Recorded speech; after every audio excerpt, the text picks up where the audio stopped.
Lyca productions Subaskaran தயாரிப்பில் அறிமுக இயக்குனர் AR ஜீவா இயக்கத்தில் அனுபமா பரமேஸ்வரன் நடிப்பில் லாக்டவுன் டிசம்பர் 5 முதல் திரையரங்குகளில். நீங்க எப்படி பாக்கீங்க நண்பர் சோமுடைய இடத்தை எப்படி? அதாவது அரசியல் கட்சி என்பது பல்வேறு கருத்துகளின் ஒருமித்த பல்வேறு கருத்துகளின் அடிப்படையில் ஒரு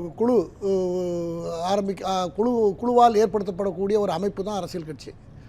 அது எம்ஜிஆர் அன்னைக்கு ஆரம்பித்தார். மக்கள் செல்வாக்கு இருந்தது. 77 to 87 அவர் ஆட்சி. அதுக்கப்புறம் இடையில உள்ளதை விட்டுருங்க, 80 அவருக்கு இறந்ததுக்கப்புறம் 89 இதெல்லாம் இருக்கிறது. 91 96 காங்கிரீட் 5 வருஷம்.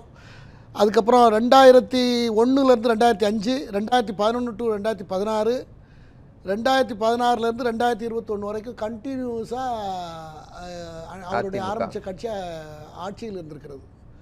இப்போது அவர் இறந்து அதுக்கு பின்னால் அந்த கட்சியை ரொம்ப நாள் வழி நடத்திய ஜெயலலிதா அம்மையார் இறந்து அவங்க ஜெயிச்சு கொடுத்து போன ஆட்சியை தான் இவர் கண்டினியூ பண்ணார் கடைசி டேர்மில். அதற்கு பிறகு வந்த தேர்தலில் தோற்று போய்விட்டது.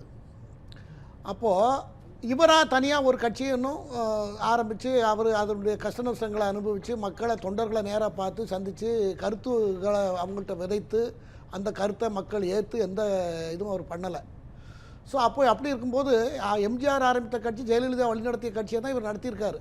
அதில் அவர் எடுத்த விபரீத முடிவுகள் நான் பல வருஷமாக அது ஆரம்ப காலத்திலேருந்தே நான் சொல்லிக்கிட்டு இருக்கேன். எனக்கு அரசியலில் இப்படித்தான் பேசணும், இதை தான் ஆதரிக்கணுங்கிறது எனக்கு உண்மையாக இருக்கணுங்கிறத ஏன்னா பேசுகிறது மக்கள்கிட்ட. அதனால் உண்மையிலே தான் நம்ம பேச முடியும். என்னுடைய யூகத்தில் கூட உண்மை இருக்கணும்னு நான் விரும்புவேன். அந்த அடிப்படையில் நான் எனக்கு இவர் பண்ணுறது எதுவுமே ஒரு 10% கூட நான் அதை அக்செப்ட் பண்ண மாட்டேன். யார்? எடப்பாடி. ஏன்னா எடுத்த முடிவு பூரா தப்பு. நீங்களே சொன்னீங்க அரசியல் கட்சி இவர் எஸ்சி சோமசுந்தரத்தை போய் வீட்டில் கூப்பிட்டு வந்தது யாரெல்லாமோ சின்ன சாதாரண அவருக்கு தூக்கமே வராது எம்ஜிஆருக்கு. அப்பேற்பட்ட ஒரு தலைவர் ஆரம்பித்த கட்சி மக்கள் செல்வாக்கு இவர் ஒரு உதாரணம் சொன்னார். நான் ஒரு உதாரணம் சொல்கிறேன். திருநெல்வேலியில் அவர் ஒரு கூட்டத்தில் கலந்துட்டு குடிச்சிட்டு கூல்ட்ரிங்க்ஸை எல்லோரும் விருப்பப்பட்டாங்கன்னு ஒரு கொப்பரையில் ஊற்றி எல்லோரும் எடுத்து குடிச்சிட்டு இருந்தாங்க. அதுக்கு பெரிய கியூ நின்றுது. அப்படியெல்லாம் இருந்தது. அந்த காலகட்டத்தில் துக்ளக் பத்திரிகையில் திரு ஷோ அவர்கள் எழுதின ஒரு காந்தியை விட இன்றைக்கி காந்தியை கொண்டு எம்ஜிஆருக்கு முன்னே நிறுத்தினா காந்தி தோற்று போயிடுவார்னு எழுதினார். அப்பேற்பட்ட செல்வாக்கு மிக்க ஒரு தலைவராக இருந்தார். சினிமா அதுக்கு காரணமாக இருந்தது. அவர் அரசியல் வாழ்க்கையில் ரொம்ப நாளாக அரசியலில் இருந்தார். அவர் ஆரம்ப காலத்துலேருந்து அவர் அரசியலில் இருந்தார். காங்கிரஸில் இருந்தார். அப்புறம் திமுகவில் வந்தார். அப்புறம் திமுகவில் இருந்து திரும்ப தனியாக அண்ணா திமுக ஆரம்பித்தார். திமுக வருவதற்கும் ஒரு காரணமாக இருந்தார். அதையும் யாரும் மறுக்க முடியாது, எல்லாருக்கும் தெரிஞ்ச விஷயம்தான். ஆக அவர் ஆரம்பித்த கட்சியை நீ வேண்டாயா போ, நீ வேண்டாம் போ, நீ போனா போ. இல்ல தன்னை மதிக்கலன்னு அப்படிதானே சொல்ல முடியும். என்னது மதிக்கலன்னா அனுசரிச்சு. அதாவது அது யாரு சார் திரு தலைமைக்கு கெடு வைக்க முடியுமா சார்? ஓபி அந்த காய் ரொம்ப ஒவ்வொன்றையும் நீங்கள் ஸ்டடி பண்ணீங்கன்னா அதுக்கு விவாதம் படுத்துறதுக்கு இப்போ இந்த தலைப்பில் அதெல்லாம் பேச முடியாது. அவ்வளவு நம்ம பேசியிருக்கோம் ஏற்கனவே. திட்டமிட்டுவே அவரை எல்லாத்தையும் உழைச்சி நமக்கு யார் வெளியில அனுப்பிட்டாரு. இப்ப அதே கோபிச்செட்டிப்பாளையத்துல ஒரு பெரும் கூட்டத்தை இபிஎஸ் கூட்டிட்டாரு. அதே தொகுதியில முதல் விழா நடத்துறேங்கிறாரு. தமிழ்நாட்டினுடைய முதன்மை தொகுதி அதை மாத்துறேங்கிறாரு. அந்த இழப்பை சரி கட்டிட்டாரு. அவர் என்ன சொன்னார் ஒன்ன கவனிச்சிங்களா? எடப்பாடி தொகுதியை விட நான் கோபிச்செட்டிப்பாளையத்தை டெவலப் பண்ணிடுவேன்னு சொல்றாரு. ஒரு சீஃப் மினிஸ்டர் மெட்டீரியல் அப்படி பேசலாமா? முதல்ல அது தமிழகம் பூரா நான் டெவலப் பண்ணுவேன்னு தான் சொல்லணும். நான் தமிழகத்தை மாற்றி அமைப்பேன் அப்படின்னு சொல்லணும். ஏன் தொகுதி எடப்பாடி, அப்போ எடப்பாடிக்கு மட்டும்தான் அவர் நிறைய அந்த எடப்பாடி தொகுதி தான் செய்திருக்கிறதாக அவர் வாக்குமூலம். அதை விட நான் பெட்டராக இதை செய்வேன். அவருக்கு லிமிட்டட் நாலேஜ் தான் அவருக்கு இருக்குது அப்படிங்கிறது தான் இது அவர் பேச்சிலேருந்து தெரியுது. அப்படி பேசியிருக்கக்கூடாது. ஒரு சீஃப் மினிஸ்டர் கேண்டிடேட் அப்படி பேச முடியாது. அப்படி பேசினா அப்போ மற்றதெல்லாம் என்ன? அப்போ ஒரு மாவட்ட செயலாளர் மாதிரி தானே பேசியிருக்கார். அப்படி தானே வருது. அது நான் புரிஞ்சுக்கிட்டது. அது உங்களுக்கு வேறு மாதிரி கருத்து தெரிஞ்சு அது எனக்கு நான் பொறுப்பு இல்லை. பட் நான் அப்படி புரிஞ்சுக்கிட்டு இருக்கேன். ஒரு அரசியல் தலைவர் ஒரு மாநிலம் முழுக்க முதலமைச்சராக அறிமுகப்படுத்தப்படக்கூடிய ஒரு பெரிய தவறா பேசிட்டாருங்கிறாங்க. ஒரு ஊக்கம் கொடுக்கறதுக்கு ஊக்கம் இல்லை. அப்படி பேசக்கூடாது. ஒரு முதலமைச்சராக வேற யாரும் பேசலாம். ஒரு முதலமைச்சர் கேண்டிடேட்டாக இருக்கிறவர் அப்படி பேசக்கூடாது. இது அரசியல் பொலிட்டிக்கல் சயின்ஸ் ஆஸ்பெக்டில் பார்த்தீங்கன்னா அது தப்புன்னு உங்களுக்கு தெரியும். அதை விட்டுருவோம், அது கடந்து போயிடுவோம். இப்போ பிளவை பற்றி அவர் எந்த கவலையும் பட்டதில்லை.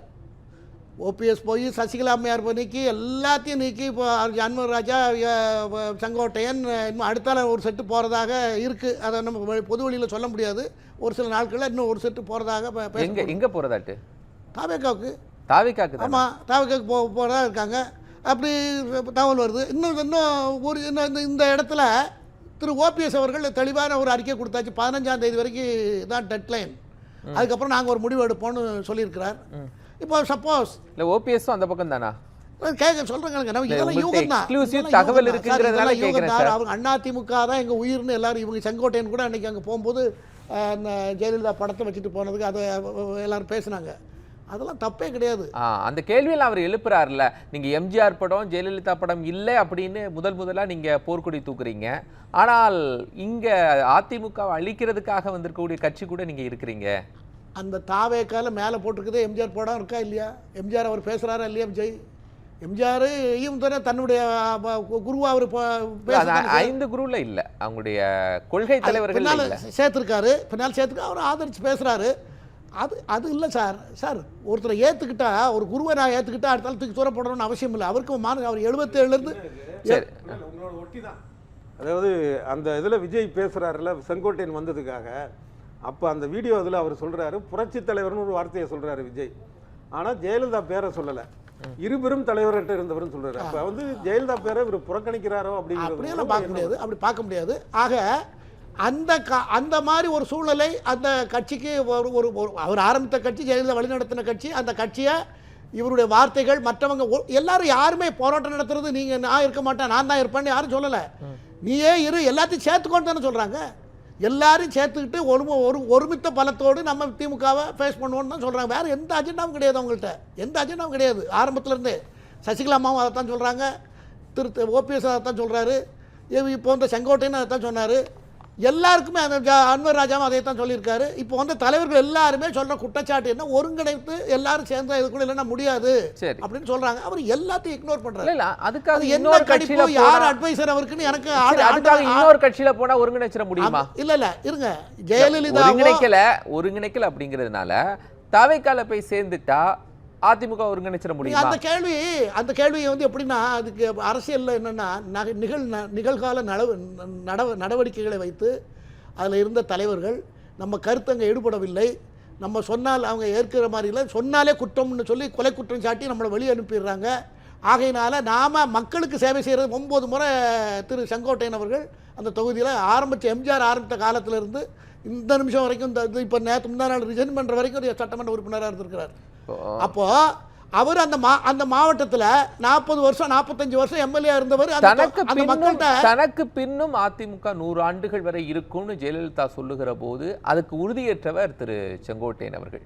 இன்னைக்கு தாவேக்கா கூட போகும்போது அந்த அதிமுக இல்லை, ஜெயலலிதாவுக்கு பின்னாடி இருந்து அதை வரவேற்று கைத்தட்டிய செங்கோட்டையன் இன்னைக்கு அதிமுக இல்லைங்கிற சூழலுக்கு அவர் சென்டிமெண்டெல்லாம் நீங்க இதில் பார்க்கக்கூடாது. எம்ஜிஆர் ஜெயலலிதாவுடைய தத்துவங்களை இந்த கட்சியில் அவர் சேர்ந்ததுனால விஜய்கிட்ட சொல்லி கொஞ்சம் கொஞ்சமாக அதை இம்ப்ளிமெண்ட் பண்ணதுக்கு அவர் முயற்சி பண்ணலாம் இல்லையா? அதிமுகவுடைய தத்துவங்களை ஆமாம், ஏன் பண்ணக்கூடாது? நல்லா இருந்தால் பண்ண வேண்டியதானே சார். யாராக இருந்தால் இப்போ அதிமுக செஞ்சதெல்லாம் டிஎம்கே கம்ப்ளீட் பண்ணலையா? டிஎம்கே செஞ்சதை அதிமுக செய்யலையா?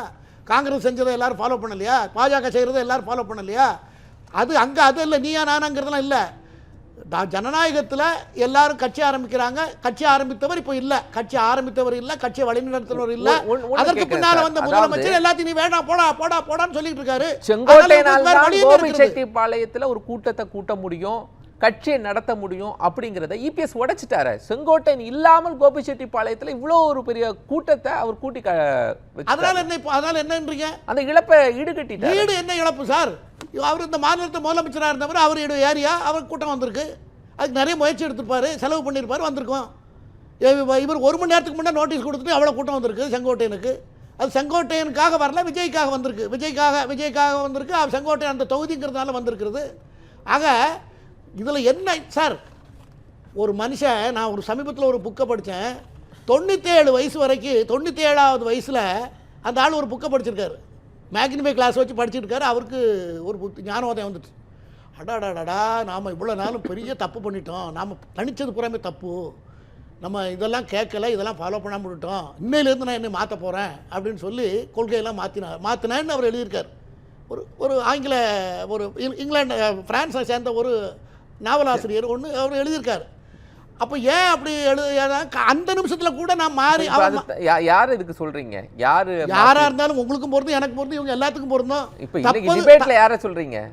இல்ல இப்போ யார் மக்களுக்கு புரியாதா நான் சொல்றது யாருன்னு? உங்களுக்கு புரியலையா? சொல்லுங்க. எடப்பாடி பழனிசாமி அவர்களை தான் சொல்லுகிறேன். எனக்கு அவர் மேல தனிப்பட்ட வருத்தம்லாம் கிடையாது. டே 1ல இருந்து நான் அவருக்கு எதிராக தான் பேசிட்டு இருக்கேன். ஏன்னா அந்த கொள்கையே எனக்கு அந்த கொள்கை தப்பு சார், நாகரிகம் இல்லாத ஒரு நடவடிக்கை. அதிமுகவில் இல்ல ஏணிப்படியை எட்டி உதைக்கிறது, கூட இருக்கிறவங்களை வேண்டான்னு சொல்றது, நீக்கிறது, நீங்க தானே இதெல்லாம் அரசியல். அரசியல்ல ஜெயலலிதா சொன்ன விஷயத்தை செங்கோட்டையன் ஏற்றுக்கொள்ளாம இன்னொரு கட்சிக்கு போயிட்டாரு. அரசியல்ல இது சாதாரணம் அப்படின்னு நீங்க சொல்றீங்க. இன்னொரு இபிஎஸ் அதை செய்தால் அந்த கொள்கை தவறானதுன்னு சொல்றீங்க. இவர் தவறு இழைக்கப்பட்டதுனால் இவர் தன் மக்கள்கிட்ட அந்த தொகுதியில் அவர் இல்லை ஓபிஎஸ்ஆருக்கும் பொருந்தும், அதில் வந்தவங்க எல்லாத்துக்குமே பொருந்தும். மக்களோட சர்வீஸில் இருந்துட்டாங்க, அவங்க பலகாலம் மந்திரிகளாக இருந்துட்டாங்க, மக்களுக்கு சேவை செய்து விட்டார்கள். அவர்களுக்கு அதை விட்டு போக முடியாது. இன்னும் அந்த மீதம் இருக்கிற காலங்களில் அவங்களுக்கு மக்கள் சேவை செய்கிற பணி தான் நம்மளுக்கு தேவை. அது இப்போ எம்ஜிஆர் ஆரம்பித்த இயக்கத்தை, எம்ஜிஆர் ஆரம்பித்ததிலிருந்து வந்த அந்த செல்வாக்கை விஜய்க்கு மக்கள் ஆதரவு இருக்கிறது. விஜய்க்கு மக்கள் ஆதரவு இருக்கிறது. மக்களாக எங்கே போனாலும் லட்சக்கணக்கில் மக்கள் வராங்க. எம்ஜிஆருக்கு வந்தது போல் மக்கள் வராங்க. அதனால் இந்த இயக்கம் வலுப்பெறும். அவருக்கு நம்ம சப்போர்ட் கொடுப்போம். நாமளும் நம்ம கருத்துக்களை அவர்கிட்ட எடுத்து சொல்லி இந்த கட்சியில் அந்த கொள்கையை சேர்த்து இம்ப்ளிமெண்ட் பண்ணலான்னு அவர் போனான் தானே. அப்படித்தான் அவர் போயிருக்க வேண்டும். அதுக்கு காரணம் அதிமுகவிற்கு இழிவை ஏற்படுத்தி அதிமுகவை சட்ட ரீதியாகவும் தொண்டர்கள் ரீதியாகவும் கேடர்கள் வழியிலும் பலகீனத்தை ஏற்படுத்துவது என்ற பெருமை திரு எடப்பாடி பழனிசாமிக்கு சேரும் என்பது நான் வருத்தத்தோடு பதிவு செய்கிறேன். ஏன்னா நான் எம்ஜிஆர் மேலேயும் நான் அந்த கட்சியெல்லாம் கிடையாது, ஆனால் எனக்கு அவர் மேலே ஒரு மதிப்பு உண்டு. ஒரு கட்சியை ஒரு மனிதர் எவ்வளவு நோக்கத்தோடு லட்சியத்தோடு ஆரம்பித்திருப்பார். அதை எப்படியெல்லாம் வழி நடத்தணும், எல்லாரும் யாரை வேணாலும் கூப்பிட்டு சேர்க்கணுமே தவிர இருக்கிறவங்கள போன்னு சொல்லி விரட்டிட்டு அது பெரிய திறமைன்னு பேசுனா இதையும் ஆதரிக்கிறதுக்கு 10 பேர் வந்துடுறாங்க. அது எனக்கு பெரிய பரிதாபமாக இருக்கிறது. ஓகே.